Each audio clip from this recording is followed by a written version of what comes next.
හරි අයබෝන් හැමෝටම අපි යුනිට් එකේ එන්ට්‍රන්ස් එක්සෑම් එකේ කතා කරපු ඇප්ටිටියුඩ් ටෙස්ට් එකේ පාස් පේපර් එක 2019 පේපර් එකේ අවසාන ප්‍රශ්න ටික තමයි අද සාකච්ඡා කරන්නේ පාර්ට් 3 එක විදිහට. මෙතෙක් අපි ප්‍රශ්න අංක 1 ඉඳලා ප්‍රශ්න අංක 30 වෙද්දී අපි සාකච්ඡා කරලා තියෙනවා. මේ වීඩියෝ එකේදී අපි 31 ඉඳලා 50 දක්වා කවර් කරන්න බලාපොරොත්තු වෙනවා. මේ තාක් ඔයාලට මොනවද ප්‍රශ්න තිබ්බනම් මේ වීඩියෝ එකේදී ප්‍රශ්න තියෙනවා නම් ඕනම වෙලාවක අපිට මේ තියෙන WhatsApp නම්බර් එකට හෝ අපිට කමෙන්ට් එකක් හරි දාලා අපි කන්ටැක්ට් කරගන්න. ඒ වගේම ඔයගොල්ලෝ මොනවද සජෙෂන්ස් තියෙනවා නම් ඔයගොල්ලෝ දැනගන්න දේවල් තියෙනවා නම් ඒවටත් අපිට මේ නම්බර් through කන්ටැක්ට් කරගන්න. හරි අපි පේපර් එක සාකච්ඡා කරමු. ප්‍රශ්න අංක 31. මේ පේපර් වලට අදාළ ලින්ක් එක අපි ඩිස්ක්‍රිප්ෂන් එකේ දාලා තියෙනවා. ඒකෙන් මේ පේපර් එක ඩවුන්ලෝඩ් කරගන්න පුළුවන්. හරි ප්‍රශ්න අංක 31. ප්‍රශ්න අංක 31. What is the value of angle x in the given triangle? හරි අපිට ත්‍රිකෝණයක් දීලා තියෙනවා. අපෙන් අහනවා x වල value එක මොකක්ද කියලා. අපිට මේක දැක්ක ගමන් අපේ ඔළුවට පළවෙනිට මතකට එන්න ඕන මොකද්ද? ත්‍රිකෝණමිතිය. ත්‍රිකෝණමිතිය අපි ඉගෙනගෙන තියෙනවා. ත්‍රිකෝණ ආශ්‍රිතව කොහොමද කෝණවල වර්ග හොයන්නේ? මේ කෝණවල අගයන් හොයන්නේ? ඒ වගේම කොහොමද කෝණ සමාන වෙන්නේ? වගේ. මේකේ සමාන්තර දෙයක් මොකුත් නැහැ. මොකද සමාන්තර රේඛා දෙකක් තිබ්බනම් අපි දන්න රූල් දෙකක් තියෙනවා. එකක් තමයි මෙන්න මේ ආකාරයට. මෙන්න මේ වගේ C ආකාරයකට තියෙනවා නම් මෙන්න මේ කෝණේ ඔන්න සමානයි කියලා අපි දන්නවා. එහෙම නැත්නම් මෙන්න මේ විදිහට තිබ්බොත්. එහෙම තිබ්බොත් මෙන්න මේ කෝණේ අපි සමානයි කියලා අපි දන්නවා. හැබැයි මේ අවස්ථාවේ එහෙම එකක් නෙමෙයි. මේකේ තියෙන ත්‍රිකෝණයක් විතරයි. එහෙනම් මේක ත්‍රිකෝණමිතියට අදාළ. අපිට මොනවද දීලා තියෙන දප්තලියාව. මෙතන 110 අංශයක් කියලා දීලා තියෙනවා. මෙන්න මෙතන තමයි x අපිට හොයන්න තියෙන කෝණය මෙන්න මේක. මෙන්න මෙතන දීලා තියෙන තව 2x ධන 60යි. හරි. අපි දන්නවා මෙතන තියෙන සරල රේඛාවක්. මෙතන තියෙන අපි වෙනම ගත්තොත් මේක ත්‍රිකෝණයක්. අපි දන්න දෙයක් තමයි ත්‍රිකෝණයක අභ්‍යන්තර කෝණවල එකතුව කීයද? 180යි. මොකද මේ ත්‍රිකෝණේ තියෙන මොනවාද මේකේ අභ්‍යන්තර කෝණ ටික? මේ කෝණේ මෙන්න මේ කෝණේ. අපි මේක දන්නේ. අපි මේකට මොකක් හරි අගයක් දාගමු. ඒකල අපි ඔය 180 සමාන කරමු. මේක දාගමු A කියලා. දැන් ඕනේ ත්‍රිකෝණයක අභ්‍යන්තර කෝණවල එකතුව 180කි. හරි. අන්න ඒක හිතාගත්තා. අපි මෙන්න මේක කරන්න. එහෙනම් අභ්‍යන්තර කෝණ මොනවාද? x තියෙනවා, a තියෙනවා, 110 තියෙනවා. ඕක කීයද? 180ට සමානයි. අභ්‍යන්තර කෝණවල එකතුව. හරි. අපි ලියාගමු මේ මෙන්න පළවෙනි සමීකරණය. අපේ මේක. ඊට පස්සේ අපිට තව එකක් වගන්න. මම කොහොම සරල රේඛාවක a දෙක මේ එකතුව 180. මේ දේවල් සාමාන්‍ය අපි දන්න දේවල්. අපිට අලුත් දේවල් නෙමෙයි. මේ ගණන් හැම එකෙම දෙන අපි දන්න දෙයක්. මොකක් හරි තැනකින් පොඩි දෙයක් අපිට තියෙනවා හිතන්න. අන්න ඒ දේ අපි හරියට හිතාගත්තා නම් මේ ගාන හරි ලේසි. හරි. මෙන්න මෙතනට ඒක දාගන්න එක විතරයිනේ අපිට ඇත්තට මෙතන හිතන්න තිබ්බේ. මේක එකතු 80ට සමාන කරගන්න නම් මොකද කරන්න අපි නොදන්න පදයක් මේක දාගත්තා. බලමු අපිට ඒක සුළු කරන්න පුළුවන්ද බැරිද කියන එක පස්සේ බලමු. අපි මෙතන එකක් දාගත්තා. ඔන්න ඕක දාගත්ත ගියාන් පස්සේ අපිට ඊළඟ ස්ටෙප් එකට යන්න ලේසි. මේ ඒ ඇසුරෙන්ම අපි ඊළඟ එකක් ලියාගමු. මෙතන සරල රේඛාවක 180යි නා a 2x 60 සමාන 180. මොන දෙක? හරි. අපිට දැන් සමීකරණ දෙකක් තියෙනවා. මේ සමීකරණ දෙකකුයි නොදන්න පද දෙකකුයි කියන්නේ අපි දන්නවා අපිට අනිවාර්යෙන් මේ දෙක සුළු කරගන්න පුළුවන්. සමීකරණ තුනක් තිබ්බොත් නොදන්න පද තුනක් තිබ්බොත් තමයි අපිට සමීකරණ දෙකකින් සුළු කරන්න බැරි. මෙතන තියෙන අපිට a x විතරයි. ඒ දෙකටම දෙකට සමීකරණ දෙකක් තියෙනවා. අපි එකකින් මොකකින් හරි මේක සුළු කරගන්න. අපෙන් අහන්නේ x නේ. අපි මුලින්ම මේ x ඇසුරෙන් මේ a වල අගය හොයාගන්න. මෙතන මේ ඕන තැනකට දාගමු. අපි පළවෙනි සමීකරණය ගත්තොත් අපිට x ලියාගමු. ඊට පස්සේ x a ධන 110යි සමානයි 180. ඔන්න අපි මේකේ a වලට ආදේශ කරගමු x ඇසුරෙන්. a නම් ඔය පැත්තේ තියාගන්න. එතකොට මෙතන 180ෙන් 110ක් අඩු වෙනවා. ඒ වගේම අර x උත් අඩු වෙනවා. එතකොට මෙතන 180ෙන් 110 කියන්නේ 70 වරින් x සමානයි a. අන්න හරි. මෙන්න මේ වලගේ අපි හොයාගත්තා. දැන් මේ සමීකරණය අපිට දෙවෙනි සමීකරණය දැම්මොත් අපිට x විතර ඉතුරු වෙන x වගේ හොයාගන්න. හරි. ඔන්න අපි දැන් පළවෙනි සමීකරණය හරි අපි දෙවෙනි සමීකරණයට යමු. දෙවෙනි සමීකරණය ඒ වලට මම කෙලින්ම මේකම දාගන්නවා. මොකද 70 රින් x 70 minus x plus 2x ධන 60 සමාන 180. දැන් සුළු කරගෙන යන සරල සමීකරණය 70 60යි 130යි. මෙතන minus x 2x එකතු වුණාන් පස්සේ එතන x සමානයි 180යි. එතකොට x 180 130ක් ගියාම 50යි. අංශක 50යි. මෙන්න මේ කෝණේ අංශක 50යි. අපිට ඒනේ මේ අහලා තියෙන x වල වැලියු එක. එතකොට 31ට answer D. 32 Chandan spent half of his salary on food. Chandana ඉන්නවා. චන්දන්ගේ සැලරි එක තියෙනවා. අපි සැලරි කියලා ගමු. සැලරි එක තියෙනවා. ඒකෙන් half of his salary. චන්දනගේ සැලරි එකෙන් half. මේක x කියලා ගත්තොත් x වලින් භාගයක්. මොනවද මෙයා කරලා තියෙන්නේ? salary on foods වලට. and 1 out of 6 of his salary on clothes. හරි. අන්න මෙයා කරලා තියෙනවා මෙයාගේ සැලරි එකකින් භාගයක් මෙයා මොකද්ද කරලා තියෙන්නේ? මෙයා ෆුඩ්ස් වලට වියදම් කරනවා. 6න් එක. ඒ කියන්නේ x වලින් x කියලා ගත්තොත් x වලින් 6න් එකක්. 6න් එකකින් මෙයා රෙදි අරන්. clothes. What is the total fraction? අන්න fraction අලුත් keyword එක. fraction කියන්නේ කොච්චර ප්‍රමාණයක්ද? of the monthly salary spent on food and clothes. දැන් අහන්නේ මෙයාගේ මුළු සැලරි එකේ මෙයා කොච්චර ප්‍රමාණයක් මේ food and clothes වලට spend කරාද කියලා. අපි දන්නවනේ මේ වෙතිය දෙක මොකද්ද කියලා. මෙන්න මෙතන x වලින් භාගයකුයි මෙතන 6න් එකකුයි. අපෙන් අහන්නේ ওই දෙක එකතු. භාගය එකතු කිරීමක් වගේ. ඒ කියන්නේ මෙයාගේ full salary එකකින් භාගයකුයි 6න් එකකුයි මෙයා spend කරලා තියෙනවා. මේක සුළු කරනකොට පොදු හරය 6 දෙවරක් 3 මෙතන 3යි මෙතන 3යි. එතකොට 3යි ධන 1යි. මේක සමානයි 4 බෙදීම 6යි. තව සුළු කරොත් 2 බෙදීම 3යි. කද්ද ආන්සර් එක? මේගොල්ලෝ තව සුළු කරලා නැහැ. හරි ලේසි. මේක විතරයි ඒගොල්ලෝ අරන් තියෙන කිරීම අපිට එන උත්තරේ මේක පේපර් එකේ තියෙනවා.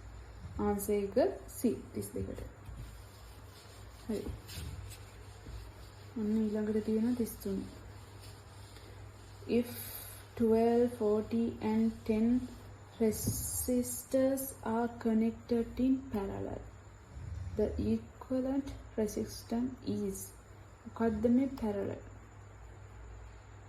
parallel කියන්නේ සමාන්තරගතව. අපි දන්නවනේ මේ resistors කියන්නේ මොනවද? ප්‍රතිරෝධ. ප්‍රතිරෝධ අපි ස්ථාපිත කරන ආකාර කීපයක් තියෙනවා. එකක් තමයි සමාන්තරගතව අපි ස්ථාපිත කරනවා. මෙන්න මේ විදිහට අපි කියනවා ප්‍රතිරෝධ ටික සමාන්තර. එහෙම නැත්නම් අපි කියන එක දිගට මේ ටික දාලා තියෙනවනම් ශ්‍රේණිගතයි. දැන් parallel කියන්නේ මෙන්න මේකට. මොකද මෙයාලා සමාන්තරගතව දාලා තියෙනවා. සමාන්තරගත හොයද්දී ශ්‍රේණිගත හොයද්දී ප්‍රතිරෝධ වල එකතුව අපි හොයන ක්‍රම දෙකක්. සාමාන්‍ය මේකේ අපි R වලින් resistors නම් කරන්නේ. මෙතනත් R මෙතනත් R මෙතනත් R. සමාන්තරගතව තියෙනවා අපිට කෙලින්ම මෙතන 5යි නම් මෙතනත් 5යි නම් මේක 10 නම් සමාන්තරගත නම් කිසිම ප්‍රශ්නයක් නැහැ. මේ දෙකේ ප්‍රතිරෝධය බැලුවොත් මෙන්න මේ ටිකේ එකතුවට සමාන වෙනවා. කියන්නේ අපි සමාන්තරගත ප්‍රතිරෝධයේ RT ගන්නේ R1 ධන R2 ධන R3 ඔහොම Rn වැනි පදේ දක්වා අපිට එකතු කර ගන්න පුළුවන්.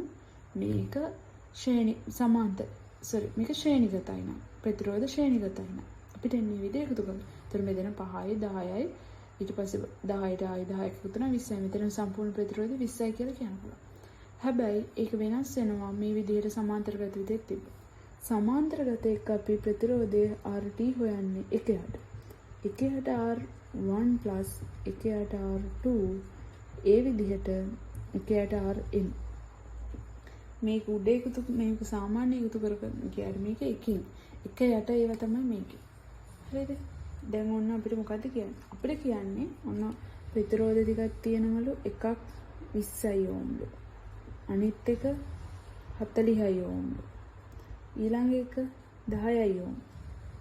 resistors are connected in parallel. parallel. හරි මේක කනෙක්ට් කරලා තියෙන්නේ ශ්‍රේණිගතව නෙමෙයි සමාන්තරගතව. එහෙනම් අපෙන් අහනවා රෙසිස්ටර්ස් වල තන රෙසිස්ටර් එකක් මේකට යූස් කරන්න ඕන නම් මොකද්ද තන රෙසිස්ටර් එක යූස් කරන්න පුළුවන් කියලා. බලමු. දැන් මේක නෙමෙයි වැඩක් නෑනේ අපිට උදේ එක. මොකද්ද?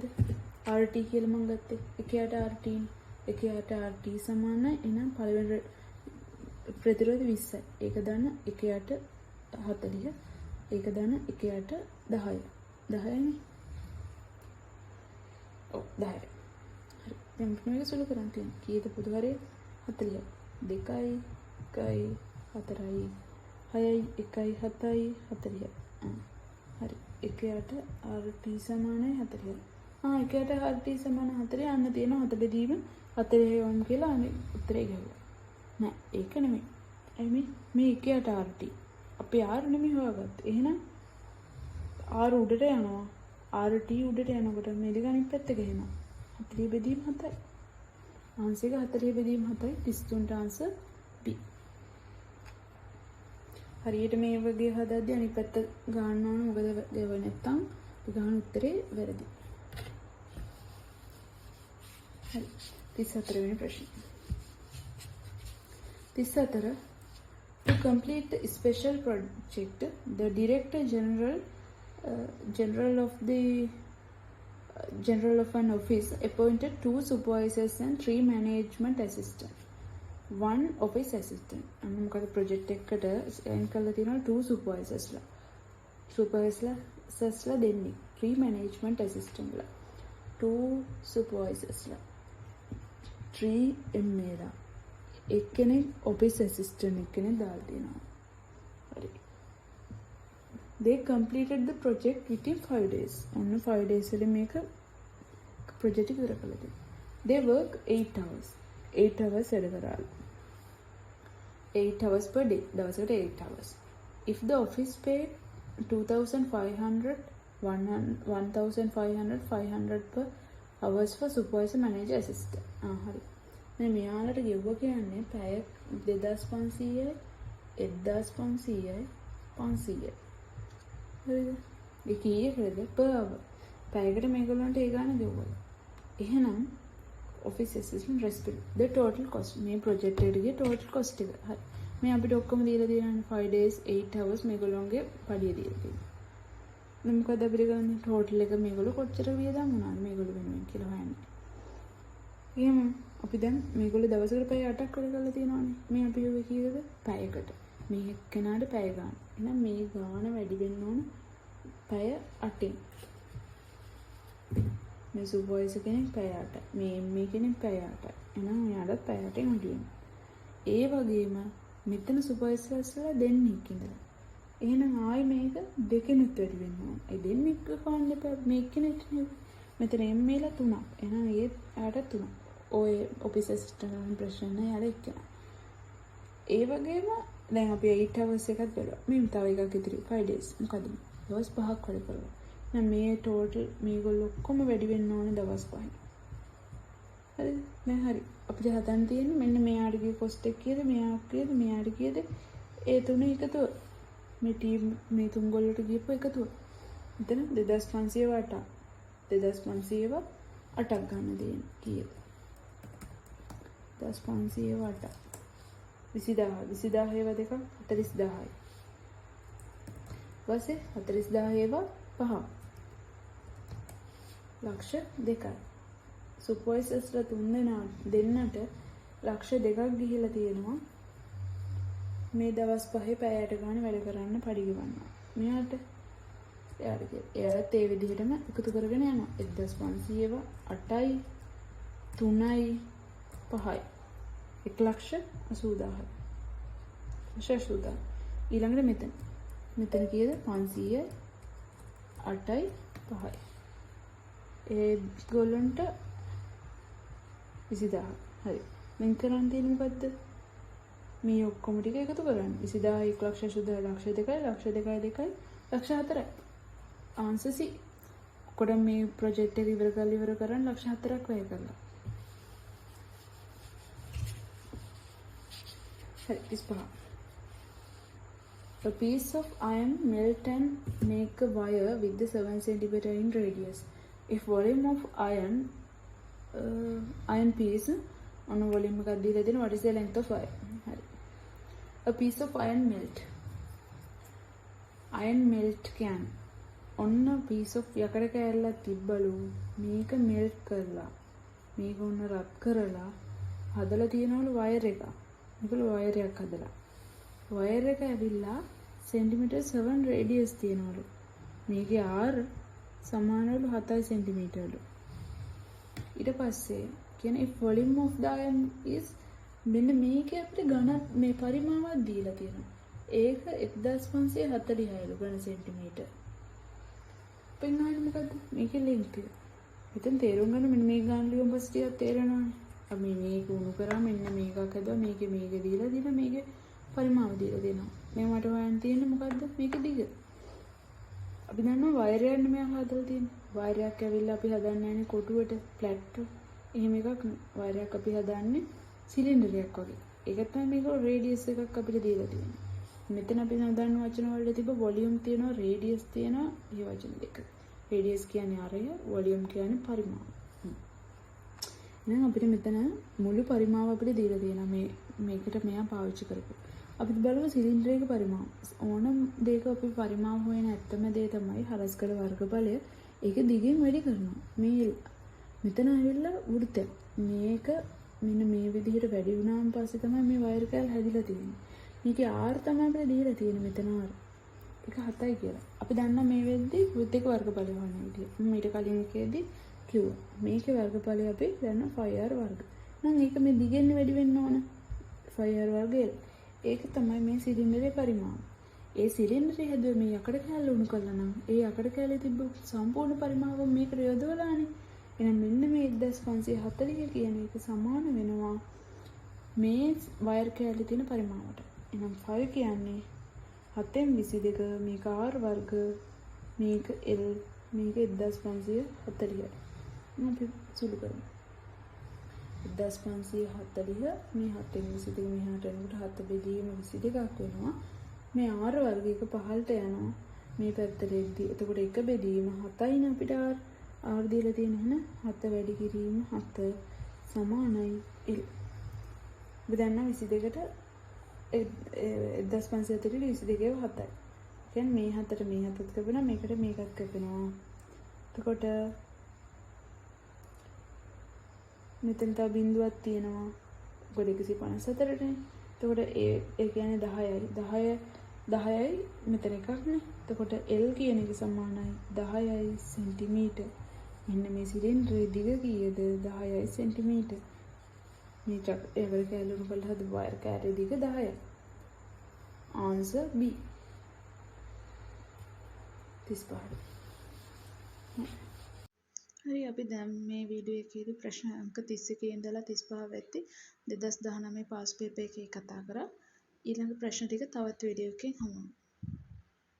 ඔයාලට මොන හරි ගැටලු ප්‍රශ්න මොන හරි අහන්න දේවල් තියෙනවා නම් මේ තියෙන WhatsApp නම්බර් එකට මැසේජ් එකක් දාන්න.